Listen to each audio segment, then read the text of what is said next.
Hello, this is Oasis XP. My name is Sanjay Ratnavale, President of Oasis, and I'm joined today by Deborah Dowling from the Chadwick School, Associate Head of School for Curriculum.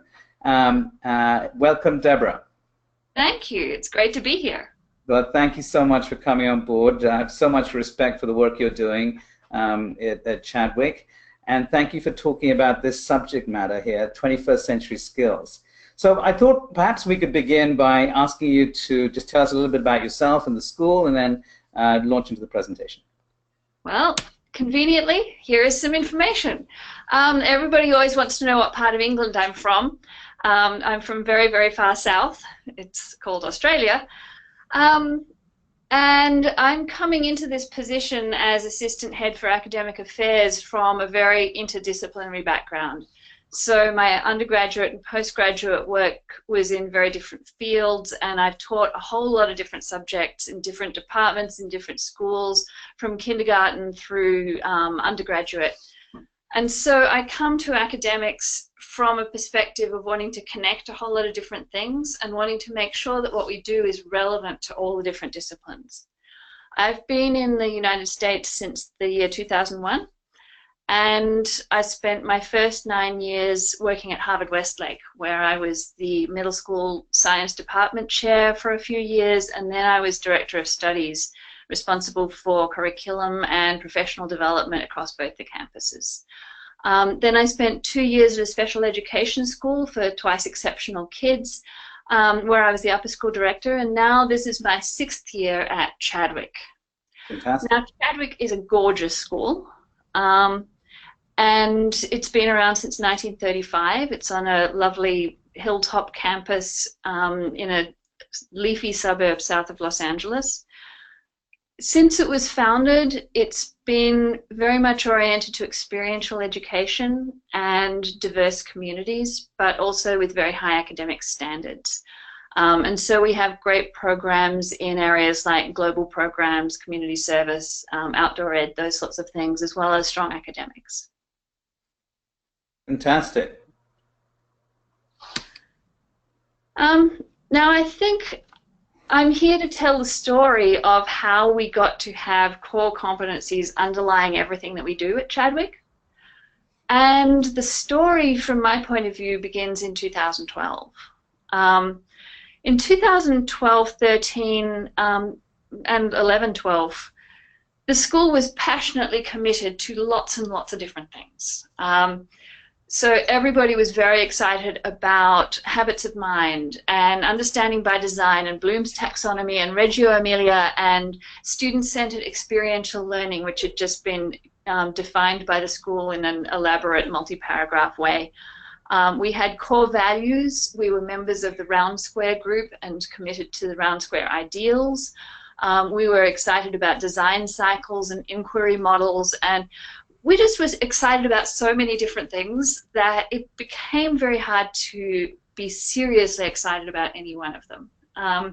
And when I arrived and talked to people about what could be better around here, the metaphor of shiny balls came up a lot, that there were all of these amazing, fascinating, wonderful things to look at, but you couldn't look at them all at once. And as soon as you were looking at one, you kind of forgot about the others, and then you get fascinated for a while. And it just seemed very exciting and philosophical, but not very coherent and directed. So the head of school, Ted Hill, had been doing some work with NAIS looking at the idea of core competencies as the foundation for a school philosophy, looking at what is it that we need students to develop so that they graduate ready for the 21st century, ready for the sorts of things that colleges are expecting of kids, ready to apply for jobs in the 21st century industries, which are looking for so much more than just test scores. And so Ted Hill asked the teachers to get together and pull together all of these different things that we cared about and group them and organize them and prioritize them and simplify them. And what we came up with is the list on the left, a list of 6 things that the faculty felt were the most important things that a graduate should leave Chadwick with. And of course, in order to make it more memorable, we translated it to the list on the right, which is very cute with all of its capital C's. And it does actually get to the ideas of the things in the original list. So, Deborah, can I ask a question here? Yes, please. I thought the core competency of independent schools was college prep. Getting into college. How do these particular characteristics relate to the history of college prep? Getting into college is one thing, and succeeding when you're there is another thing. Our Director of College Counselling, Bruce Pock, has collected a list of things that the top colleges say they're looking for in a student and that they value in their graduates. And it looks an awful lot like our list of core competencies. College prep, by all means, demands academic rigor, if you are not too offended by that word. It demands actually knowing some stuff to have opinions about. It demands being good at some stuff so that you can go to other places where other people are good at stuff. So it demands all of that traditional college prep, discipline-based learning, but in the long-term interests of becoming the kind of human being that colleges want to have as part of their community, the kind of human being who's going to make a difference in the world, the kind of human being who is going to make a positive difference in the world.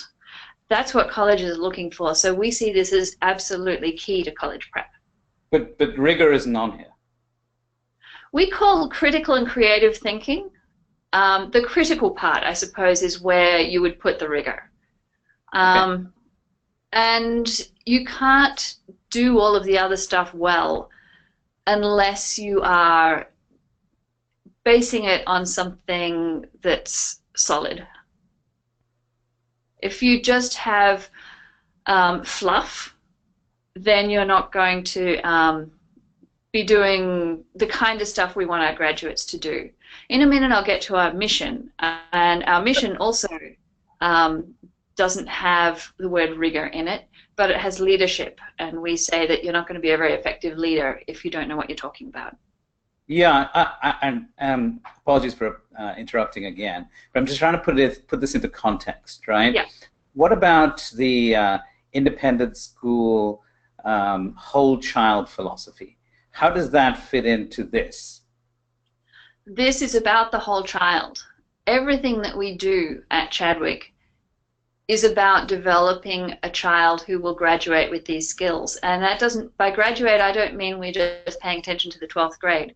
The kindergarten is working actively on developing all 6 of these characteristics in our kids. Got it. Okay, great. The way that we explain it to people now when we're introducing them for the first time to our 6 core competencies is we say the first 3 are internal strengths. They're strengths of the individual, and we have mnemonics like the head, the heart, and the guts. You've got to be smart and good at thinking, and almost every good school is focused on the head. Character is hugely important to our school culture and has been since the founding, and is a very big part of the way people talk at Chadwick. And so that's kind of the heart. And we say there's no point being clever and good if you don't have the guts to do something about it. And that's why courage is there. So those are our 3 internal strengths. And then the other 3 are the interpersonal strengths: communication, collaboration, cultural competence. You need those if you're going to be doing business with an international company, if you're going to be figuring out how to work with local government to make a difference in your community. You need those interpersonal strengths to do anything well in this environment. So we need students to be strong internally with the first 3 strengths and strong interactionally with the second 3 strengths.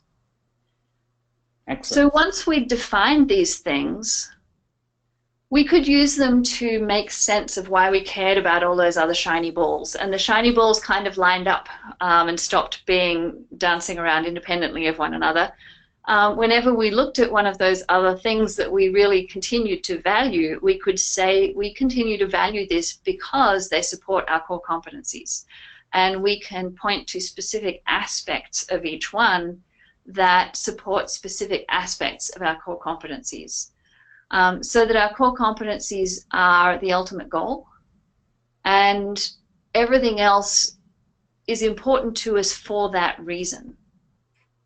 And we've continued that. So now whenever we adopt a new program, for example, standards-based grading is all the rage at the moment, we understand why we care about it in terms of the way it connects with the core competencies as the tool that we're using to develop our graduates. Which core competency does standards-based grading correlate to most? It's actually a tool with which we can address all of them. So standards-based grading focuses on what can you do and how well can you do it. And core competencies are about what can you do. And so we look at skills. We actually sort our learning targets or standards in ways that relate directly to all of the core competencies. And I'll show you an example of that later. And then we attach rubrics to those. And any given skill that you're needing to develop in kids can be connected in some ways to the core competencies. And if it can't, then we ask ourselves why we're caring about it. What I've just put up on the screen is an image that shows two things. The first thing it shows is in the blue box, which is our new mission. The Board of Trustees brought us this mission just over a year ago, and we find it is so much more condensed and direct than our old mission. Chadwick School develops global citizens with keen minds, exemplary character, self-knowledge, and the ability to lead. And this is the mission across both of our campuses. We have a campus here in California and one in South Korea. And both campuses share this goal. Sometimes that's even too much to say, so we have a local shortening of it. We say our mission is to develop ethical global leadership. And then we say the core competencies are the way we get there. We develop ethical global leadership by producing graduates who are strong in those 6 areas. So the mission is the goal, and the core competencies are how we get there. And then people say, well, okay, if I'm focused on developing these core competencies, when do I have time to teach chemistry? And we say, no, the chemistry stuff isn't parallel. It's not another way of getting to the mission.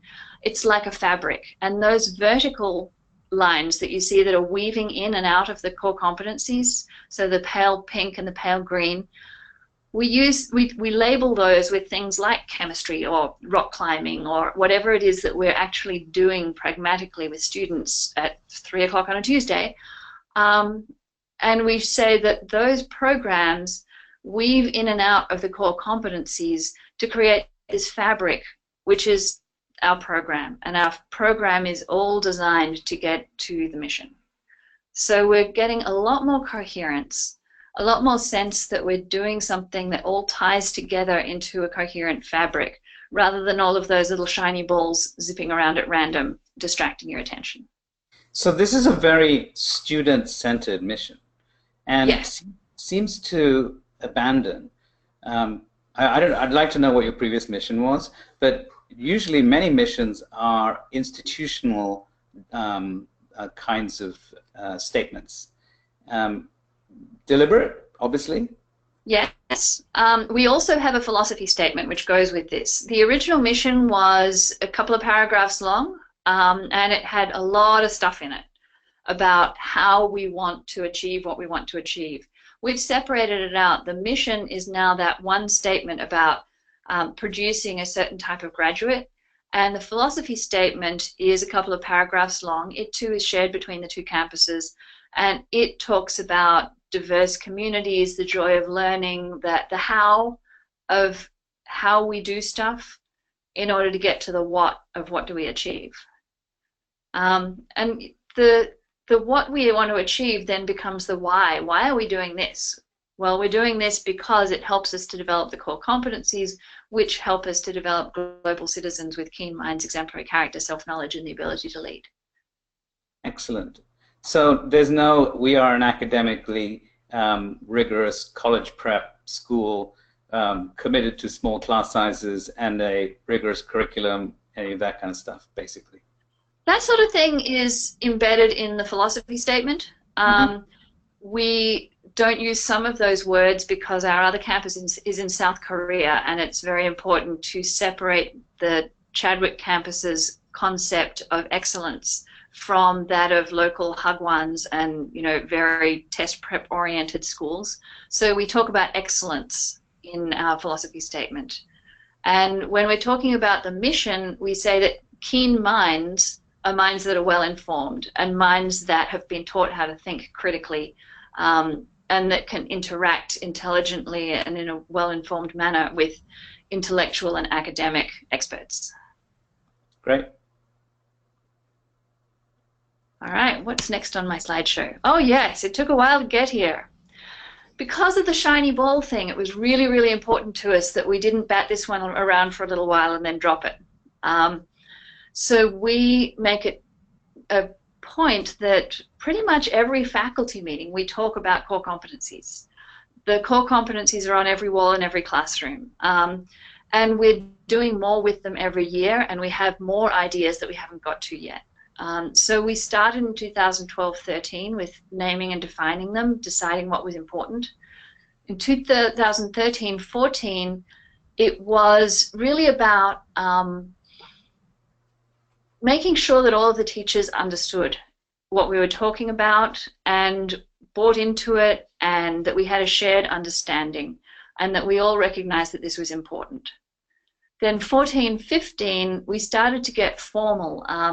Every class, as part of the handout that you give at the beginning of the year, was asked to develop a statement that said, here is how you will develop your core competencies in this economics class or this Algebra 1 class.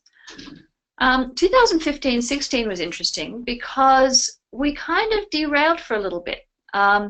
We looked very seriously at the International Baccalaureate, which is the program that our other campus teaches in South Korea. We considered very seriously moving the entire campus to an exclusively international baccalaureate program. And during that year, we didn't talk about the core competencies very much. We spent the whole year really diving deep into the IB and really understanding its pros and cons and how it could work or not work with us. Out of that process came the decision that the IB had a lot of strengths, but there were also ways that it would not work with our campus, and that we could use the core competencies to develop the kinds of strengths that we saw in the International Baccalaureate that we had felt were not so strong in ourselves. One of the things that we admired about the International Baccalaureate was its coherent mission.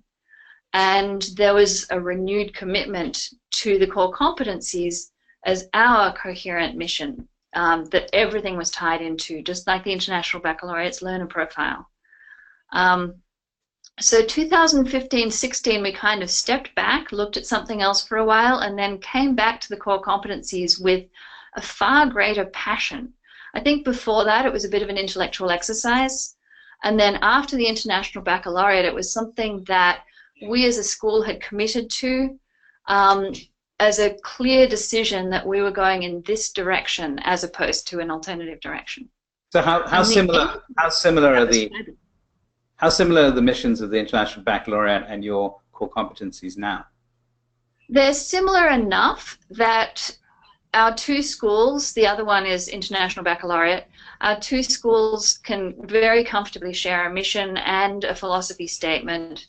We share a lot of the same co-curricular programs, you know, everything from a mascot to department chairs meeting to make sure that we teach similar sorts of stuff. The International Baccalaureate is very similar to our approach in a lot of ways, in that it's trying to develop a citizen of the world, and the IB value the same sorts of things that we value. Our reasons for not going with the IB were unrelated to the philosophy. Their philosophy actually was very, very much in line with our culture. It was more to do with logistics and also the IB's philosophy is more oriented to specialization academically, whereas our culture is more oriented to breadth academically. Got it. But the mission very closely aligned. Great. Very helpful. Yeah. Now, last year, each department with this renewed energy got together and created what we called a statement of philosophy, and I can show you some examples of those in a little bit.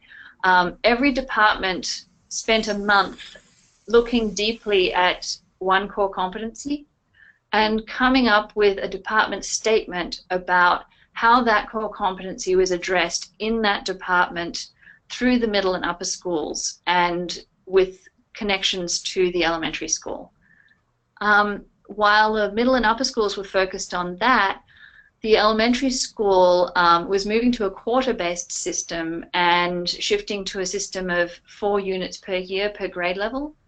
And the decision was that every unit, while every unit is going to develop all 6 core competencies one way or another, in the elementary school we really wanted to draw the kids' attention to the core competencies so that every unit is explicitly tied to at least one core competency, the way that the International Baccalaureate's elementary program ties every unit to what they call a transdisciplinary skill.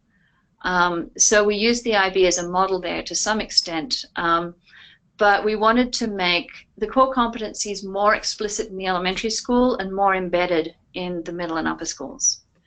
And while we were doing this, we got our new, more punchy mission statement, which kind of fitted in quite nicely. This year, it's still an ongoing, I was going to say endless, but that sounds a bit exasperated. It's actually really important that we keep on keeping this front and center and not just move to the next shiny ball. We have an ongoing exploration of the core competencies. This year, every grade level is meeting every other Thursday to talk about how the core competencies are addressed across the grade level between the different departments. So last year's analysis was kind of vertical within a department. How do we address this across the grades? And this year's is more horizontal. Within a grade, how do we address this across the departments? So what I'm really trying to get at here is that it was not a shiny ball that we played with for a while and then dropped and then picked up and then dropped. It's something that we've intentionally made central to every conversation since we decided that this is what we wanted to do. Excellent. And so now where we are is that K through 5 curriculum units are shaped around the core competencies. Every course and every major activity, and I'm talking community service, football, everything, includes a statement of how it addresses the core competencies. When parents get grades and comments, those comments and checklists as to how the kids are doing are organized by core competency. And almost every faculty meeting comes down to the core competencies one way or another. So Deborah, you talked about 4 units per grade in the elementary school. Mm-hmm. To what degree is your 6 years of doing this led to new curriculum development, or how similar are those units to what was taught before? Give me a percentage. Give me a percentage. Oh. How similar to the old units? I'd say some units are completely 100% new, and some units are maybe 5 to 10% new. It varies enormously. It reminds me of, I think it's called the Hawthorne effect, where if you change something in an organization, then people start paying attention to it, and it just raises the standards regardless of what it is that you changed. By rethinking units using the core competencies as a framework for thinking, it just gets people out of the rut. You know, it breaks the patterns. It says, let's rethink this. And sometimes what we've been doing is fabulous, and it makes absolute sense just to kind of tweak it a little bit so that it connects to a core competency. In other cases, it really got people thinking we could do something so much better. And so there are entire units which have been completely redesigned from scratch, and we actually have a curriculum development grant over the summer each year for those teachers who want to do that. And there are other units that are very similar to what those teachers or their counterparts were teaching 15 years ago.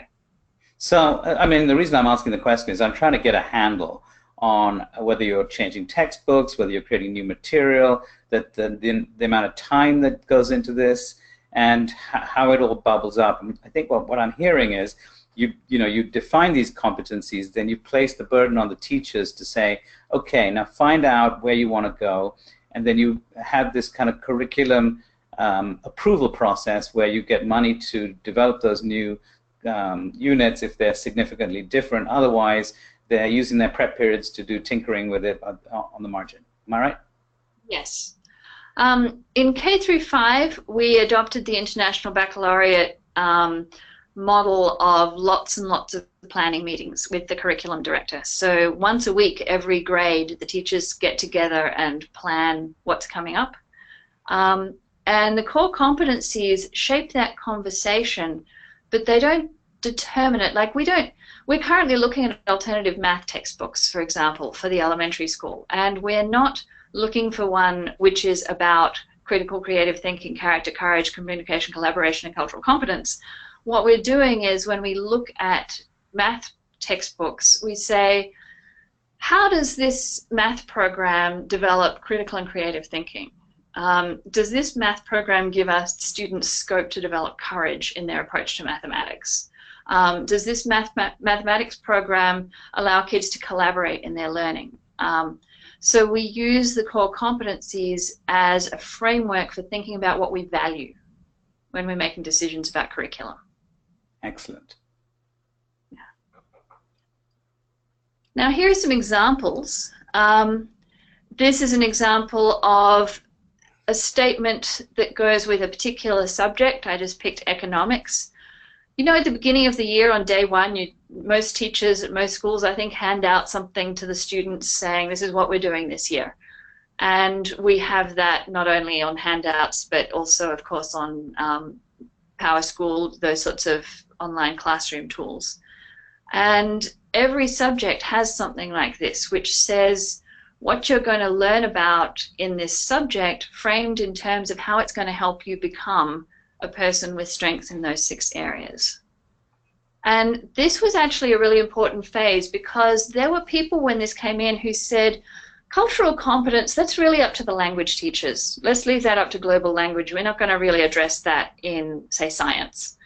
Or collaboration, let's leave that up to labs, and those of us who are doing work where kids have to think individually, we don't do collaboration. Everybody was doing critical and creative thinking, except there were areas in the co-curricular program where they said, oh, we'll leave that up to the academics.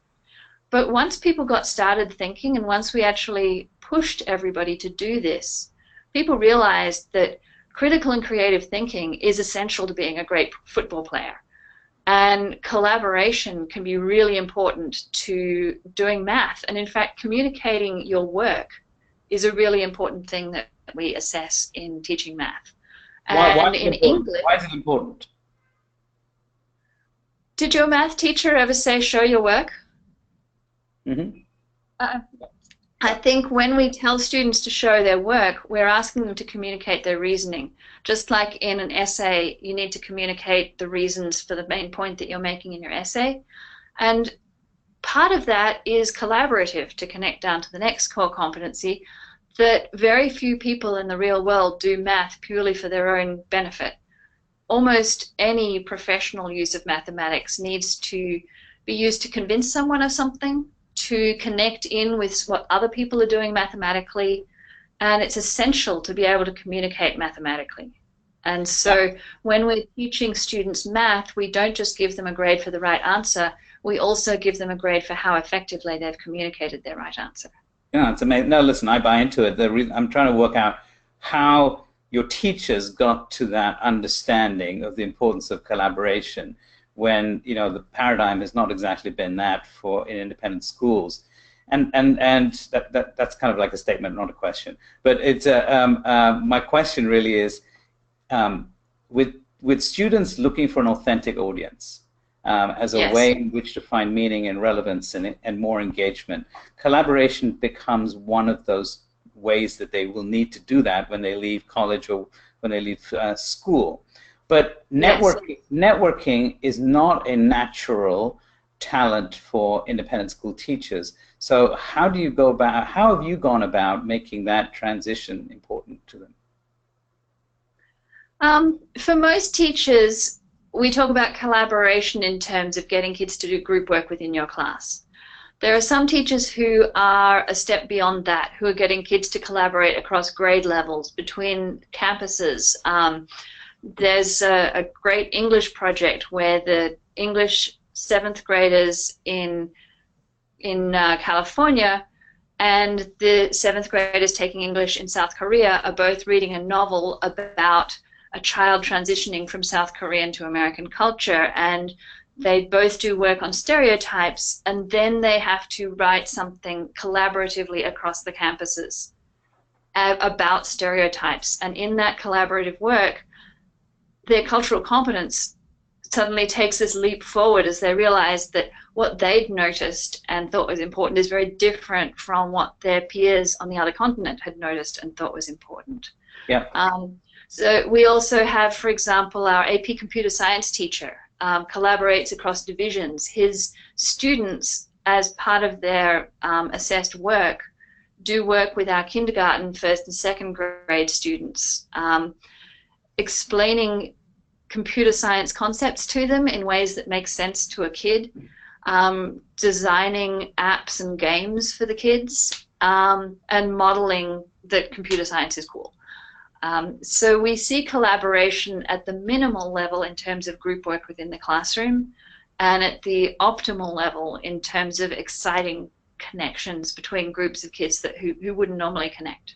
So which one of these cultural competencies, which one of these competencies was the most difficult to put in place across the school? Critical and creative thinking is easy because we've always valued it. Communication must be easy too. Yes, I think it is. Collaboration, a lot of people thought it was important but didn't really have structures within which to do that. And so there's been a lot of work at looking at models of how to teach kids to collaborate rather than just assessing whether or not they're doing it well, how to give them frameworks, give them roles in the collaboration so that they can learn how to do it effectively and learn how to measure their own collaboration. Character is something that we talk about a lot and have talked about a lot at our school. Our school culture is very much centered on character-related conversations, and so that actually was pretty easy in that sense at our school. What was hard about character was making it explicit in areas like calculus.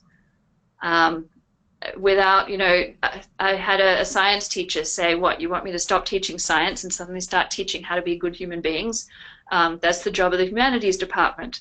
But then once we talked about it, about the ethics involved in doing labs collaboratively and about the purpose of what the kids are learning, we came to realize that character was embedded in all sorts of things. Yeah. Courage, I'd say, actually came quite easily too, because Chadwick is very much the kind of school, you know, sometimes we're criticized for being a school for extroverts. We want our kids to go see their teachers, to take responsibility for their own learning, to stand up and run an assembly. And that's been part of our culture for a long time, and we see that in the classroom as well. We want kids to have the courage to try the hard math problem, even if they might not get it right. The growth mindset requires a lot of courage. Yeah. Cultural competence may be the hardest one because so many people thought of it as someone else's problem. And that took a lot of conversations about different ways that cultural competence can manifest in the curriculum. Everything from how does the thing that we're talking about relate to global issues that face the world, to is it respectful and appropriate to use an example in my math problems that may only be relevant and interesting to a subset of the class. I'm thinking of I was in a math meeting about a year ago where we were looking at ratio problems, which were about something like there's a ratio of 7 to 10 girls to boys in the classroom, and the total number of people in the room is whatever. Calculate how many girls, which assumed that there were no transgender people in the room. Those kinds of cultural competence things can be so deeply embedded in what we're talking about that we don't notice it. And so cultural competence can be actually something we talk about, or it can be something that we address in subtle ways. Yeah, yeah. Well, listen, I'm looking at these and I'm thinking, gosh, I hope that we at Oasis are mirroring these competencies, and that there are a couple that I think we are, but a couple that are much more difficult. But tying it all within a framework of globalization, which is what you've done in the mission, really makes it much more cohesive. I've got a couple of other examples just to show you while I'm here. This is from the visual arts. You know, things like, do you clean up properly? Really do connect with actual core competencies. And when you think about it, these core competencies are so broad and they're so genuinely connected to the things that we care about that pretty much everything that our teachers have been assessing because they think it's important has been able to be connected to a core competency. And I just think takes responsibility for studio cleanup, which is the last point under character, is a lovely example of that. It may not be the sort of thing you think of when you think about school-wide core competencies that underpin your entire program, that this is actually connected to, do you put the clay away and wipe the paint off the brushes? But actually it really comes down to all of the things that we care about developing in our students. For sure. I wanted to show you this as well. This was from last year when every department went through each core competency and developed a statement of purpose for their department for that core competency. We did it in our Power School program, and there's one of these pages for each of the competencies, and under each of those pages, it's not only the departments, you can see community services there, and if I scrolled down you'd see athletics and all sorts of co-curricular programs, and each of these programs, the teachers got together and said, this is how that competency manifests in our environment. And I particularly pulled up this one because it's character and it's math. And a lot of people early on said, well, you know, something like math is really just addressing critical and creative thinking. It's not really addressing those other things. But when you look at what it is to be a good math student and to be a good Chadwick math student, character is actually embedded in that. And it connects in interesting ways to standards-based grading, because standards-based grading says that you don't drop the kid's grade because they were naughty. If they can do the math, then they get 100%. And our response to that is that we're teaching more things than just doing the math. We're teaching about how to be a mathematician. And a mathematician is a person of character. And so our standards include skills of a student, include character-based standards, which we think are essential to being an academically educated person in the 21st century. And of course, since it is standards-based grading, if you do turn in your work late, but it's fabulous work, you get an A for the quality of the work, and you will not get an A for the quality of your studentship. But I just thought that was a nice example. Yeah, it is a very nice example, because basically referencing things have usually been something that you do in English or history classes, right? And the whole Yes. ethics environment, right? And when ethics obviously translates into every area. That's right. Yes, because we're trying to develop human beings here, not just excellent test takers. Yeah, yeah, get it. This, I think, is my last example. When we send grades home at certain times of the year, there are some times when we send home paragraph-based comments, and there are other times when we have what we call checklists. And this is from a middle school mathematics checklist that would have gone along with a grade of, I don't know, B+ or something like that.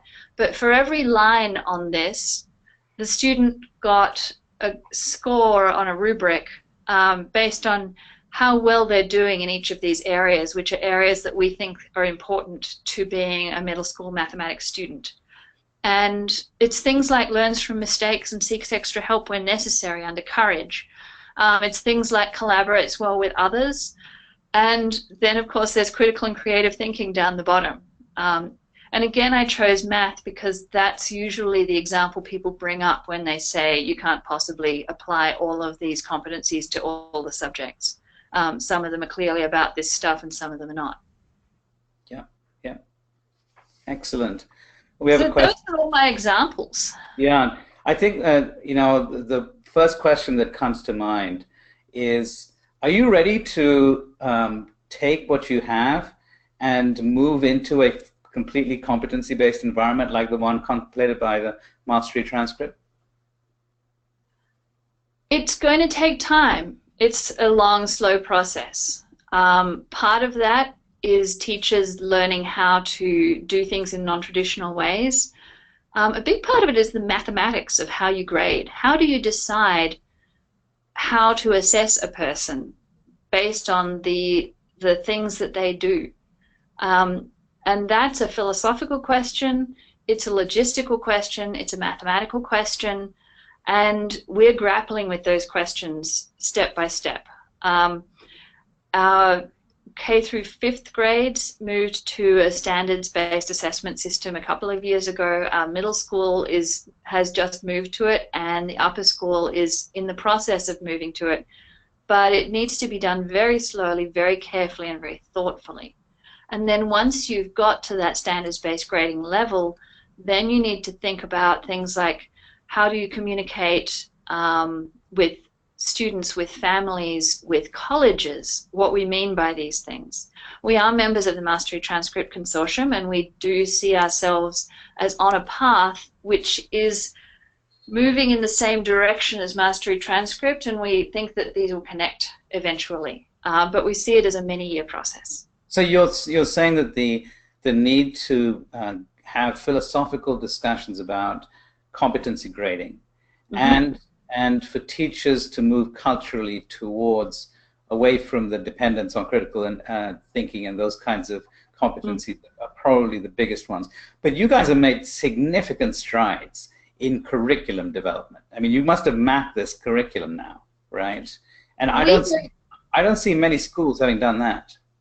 We don't map the curriculum in the traditional sense of, Atlas, Rubicon, and all of those forms and so forth, because it was just too impractical for us. We're spending so much time talking about stuff and figuring stuff out and trying stuff that's new that the administration load of every teacher keeping all of their documents up to date and so forth is extraordinary. We map our curriculum very carefully in K through 5 through these weekly curriculum development meetings. In 7 through 12 or 6 through 12, it's more that we use the documents that we share with the students. Every teacher is communicating clearly and in an up-to-date way with their students about what are you learning here. Yep. And so we use that along with Google Docs and shared folders and understanding by design templates connected with our curriculum guide sometimes to be very clear about what we teach. But interestingly, what we teach has not changed significantly. What's changed has been our understanding of why we teach it. Right, right. I really love the philosophical perspective that I can go up to any teacher at this school and say, why is what you're doing important? And they can give me an answer which connects to the core competencies and the mission. It's fantastic. Whereas in the other schools I've worked at, if I ask that question, they'll say because it's on chapter 3. Yeah, it's fantastic, Deborah. So do you think, I mean, one of the reasons that people are looking into this area is they feel like they need to do quite a lot of curriculum development, and you just answered that question in a totally different way. I think the other thing is that schools are moving away from looking at their curriculum as kind of embedded, and more of it needing to be in a constant state of programmatic renewal. And by defining a curricular map, you're just going down that path of trying to embed something as opposed to giving it some kind of fluid life. Would you agree with that? I would. I think fluidity is a real issue with curriculum maps because you put it down in concrete and that feels nice and safe, and the administrators feel like we've got something solid that we can hold on to and say, yes, we know what's going on, and that's very nice and secure for the administrator. But the teacher is actually miles ahead of that, and if you show them their curriculum map sometime later, they go, oh yeah, that's what I used to do. And then you say, well, can you please update it? And they say, I don't have time, I'm too busy doing the next thing. Yeah. So they're already updating it. And they are, and they're telling their students how they're updating it. Their students know what's going on, so if we can just tap into that communication line, then the administrators can know what's going on too. Yeah, for sure. So last question for you, and we're at the 48-minute mark. How important do you think sequencing will be in the future in the context of these kinds of competencies? Do you think, you know, our addiction to scope and sequence in the past as schools is going to change? I think that sequence is hard to connect to something as broad as a core competency, but it's still very meaningful in something as concrete as a science lesson or the development of literacy skills, something like that. Yesterday we had a professional development day, and one of the breakout groups was looking at our literacy sequence K through 12. So teachers who teach writing from kindergarten up through 12th grade sat together in a room and looked at what do we do at the different grade levels, what connects, what language are we using, how can we make sure that the sequence is connected and coherent and meaningful, and one thing builds upon the other, so that you're not constantly reteaching, but at the same time you are spiraling back in ways that make sense. And in an area like that, I think sequencing really is important because stuff builds on stuff. You know, you don't just wander around doing stuff at random. In mathematics, skills build upon other skills. You can't learn how to do this mathematical process unless you already know how to do that mathematical process. Right. So sequence is important to the disciplines, but I think courage maybe not the same way. Yeah, but I'm also thinking that there's going to, over time, develop patterns of sequencing of these competencies, right? In terms of what is building faster or slower at certain age groups or at certain things. What do you think about that? When we assess using the core competencies, we do say that, you know, in third grade, cultural competence looks quite different from 11th grade cultural competence. And so you could put those levels together and say this is a sequence. I think that you can have students at different levels of the sequence in the same classroom at the same time much more easily when it comes to cultural competence than with, say, mathematics. Yesterday we were talking about courage, actually, in one of our meetings, and the outdoor ed instructor was talking about taking kids rock climbing and rappelling down off the same cliff. And he was talking about different kids in the same group who have different levels of being able to meet their fears in that regard.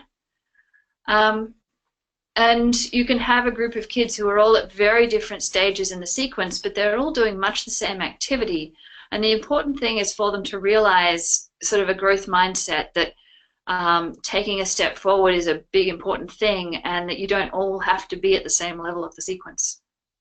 Right, but in 10 years' time, you're going to have a lot of data to determine, right, how those competencies are really impacting your overall curriculum.